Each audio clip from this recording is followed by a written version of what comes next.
You're listening to Let's Talk Macro. Brought to you by Bandhan Mutual Fund.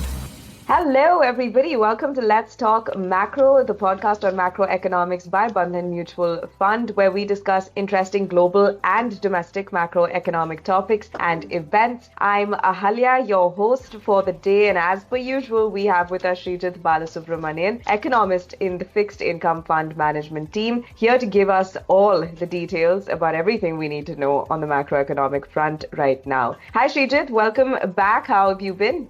I'm good. How are you earlier? Doing very well, and we have quite an interesting topic of conversation at hand today, Sreejith. Yeah. And I have to say, I think this year has just been keeping you on your toes, no? Yeah, no, absolutely. A bit of crazy time, actually. Yeah, we've had plenty of action on the domestic front with likely GST rate cuts soon, a good monsoon and crop sowing season so far. But then on the other hand, we've got the proposed higher US import tariffs on India and a cyclical domestic economic moderation. So in today's episode, we're focusing on the home front. We're going to discuss these very pertinent aspects, their impact on the Indian economy, and also give all of you, our listeners, a broad view of the economy today and what lies ahead. So Sreejith, first, let's ascertain how the economy is currently doing. How do you see it in terms of data? The straightforward answer to this question is that cyclically we are in a bit of a moderation.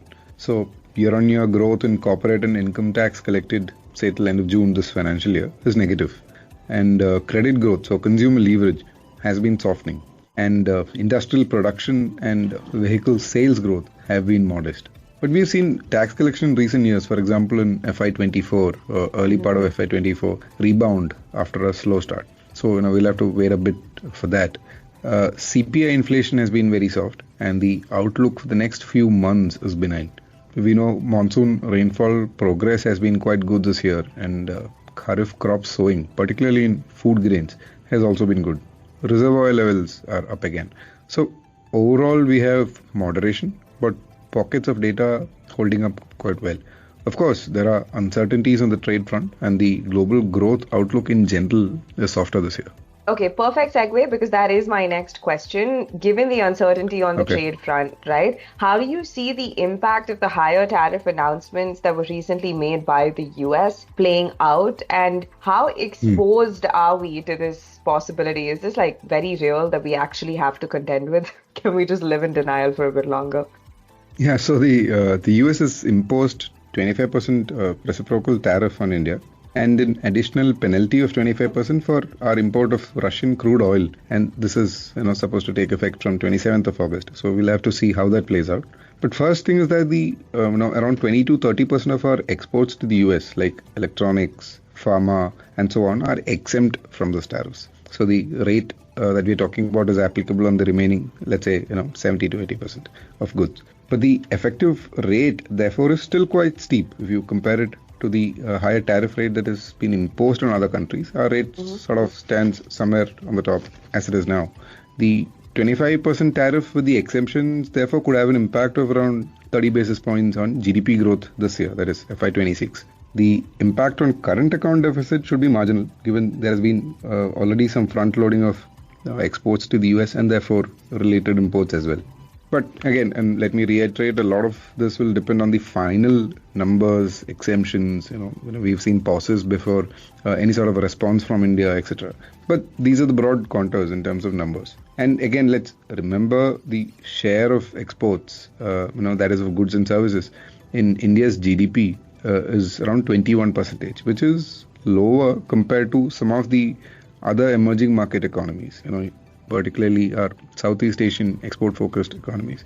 And India's trade surplus with the US is around 1% of our GDP. Also, our crude oil import from Russia, that is a volume, and the discount on it, let's say the discount per barrel, that is, are also well below its peak now, which is much higher after the onset of the Russia-Ukraine war. That's much lower now. So we overall have space to maneuver.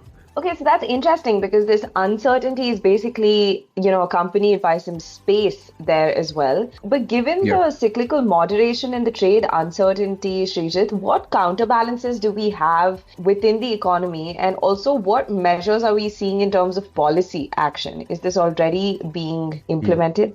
So that's an important question. So one thing is that, like we just mentioned, areas like rural potentially doing better as inflation is eased, which improves the real wages, Kharif harvest hopefully doing better, etc. And those things can help. The pockets where data has been holding up well. One such area is rural this year. Globally, if you see, we've been talking about how we think US Treasury yields should eventually ease in line, with the weaker data there and higher expectation of Fed rate cuts, therefore. We're starting to see that a little more clearly now. Consumption and investment growth in the US has slowed in the first half of this year, and labor market data, if you see, in terms of non-farm payroll additions, which eased sharply in July, and even the previous month's numbers got revised down considerably. So this sort of points to weaker data being seen a little more clearly. In fact, at the recent Jackson Hole summit, the Fed chair said downside risks to employment are rising, and if those risks materialize, then it can happen quickly through much higher layoffs and rising unemployment. So the possibility of a wage price spiral from tariff impact on inflation is unlikely, and the tariff impact could therefore be short-lived. Given this, he also said the Fed's policy stance may need to be adjusted. So generally the expectation of rate cuts have picked up a bit more, and this is good for emerging markets like India. We've discussed this before, because US dollar weakness could continue, and that allows more freedom in our domestic policy making. Yeah, again, a very valid point there. There's this potential domestic and global counterbalance that we have in place. But what about the specific policies? The GST rate cuts are likely happening soon. So anything on that front that is important to keep in mind? Yeah, so if you actually take one step back and see, our private consumption growth has been moderate right from pre-pandemic. And private investment growth, therefore, has not picked up materially. It is public investment, that is government investment, that had largely stepped in. So some reallocation of resources, if you see sort of within the pie towards households, is understandable.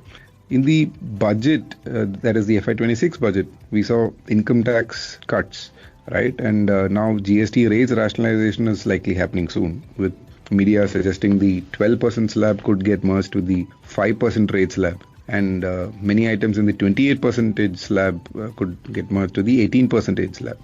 The current 12% slab comprises of packaged foods and beverages, apparel, pharma, etc., which is around 5 to 6% of the total GST revenue. The 28% basket includes home appliances, cement, auto, and so on, and that's around 13 to 14% of GST revenue. So the proposed rate change that we keep hearing now implies a fiscal impact of around 50 basis points of GDP, and the growth impact could somewhere be similar as well. But the point to note here is that only 1/3 of the revenue hit is borne by the center, while 2/3 is by the states. Again, the impact this year, if you see, is will only be half of this, because we already the implementation is likely from September or October. And again, the other important thing to remember is that there are potential offsets to the revenue impact. And if you look at the avenues for that, it's possibly from lower input tax credits claimed by businesses, because as the rates go down, the tax credit claims also could go down a little based on the rates. Utilization of compensation cesspool, and what lies ahead for the cesspool is something that we'll have to wait and watch. The possibility of excise duty hikes on petrol and diesel, that is without impacting the retail price, like what we saw in April this year. That's potentially one offset, and we've already seen a strong RBI dividend number this year. So the fiscal impact this year is therefore very marginal. And even for next year, the impact is likely not material. And again, another important point here is that some early news flow suggests the 8th pay commission implementation could be a bit delayed. So, that will be effectively an offset. But all said, I think the really important point here is that we see the central government's hard-earned fiscal credibility reflected in the recent sovereign rating upgrade by S&P after 18 years. We see that credibility continuing. And I think that's the really important point here. And again, if you look at the impact of GST, rationalization, there'll be also be some downward impact on inflation, but that will depend on the eventual pass-through by companies to consumers. And in this context, in this economic backdrop, let's also not forget we have a very proactive RBI, which is cut policy rates and injected liquidity, and transmission there is also in progress. Nice. Okay, that was a really fantastic breakdown. Thank you so much, Sreejith. And I think with the last point, in comparison to different economies that we've talked about, that injected liquidity, the rate cut policies, etc., all very important movements, right, for us to be taking into account. So decent growth impact from the GST rate cuts with a modest revenue impact shared by the center and states. But most importantly, I think fiscal credibility should continue. With that, it's time for me to summarize the key takeaways from today's episode, so everyone listen in carefully. First, cyclically, there has been some moderation in growth as seen in data on tax collection, credit growth, and industrial production. However, these are areas like rural, which could recover well in line with the good monsoon rainfall, crop sowing, and reservoir levels this year. Second, higher US tariff rates pose uncertainty directly and indirectly for India. The 25% reciprocal tariff with the exemptions in place could have an impact of 30 basis points on GDP growth this year and a marginal impact on the current account deficit. However, the dynamics of India's trade with the US and our crude oil import from Russia offers some space for maneuver. Yeah. The more visible weakness now in US data and higher expectations of rate cuts by the Fed also implies that US dollar weakness could continue, which should benefit us. And finally, the RBI has been proactive with rate cuts and providing liquidity. The cost of fiscal support this year in terms of GST rate rationalisation, likely to happen soon, is marginal, to be shared by the states as well, and there are also offsets to the revenue impact.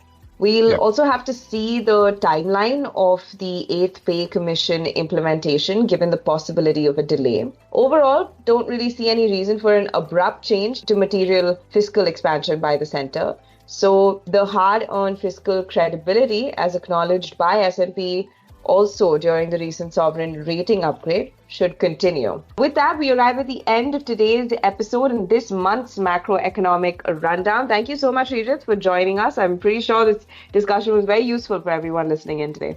Thank you, Ahalya. As always, my pleasure. All right, we'll be back with another episode of Let's Talk Macro. Until then, bye-bye. Mutual fund investments are subject to market risks. Read all scheme-related documents carefully.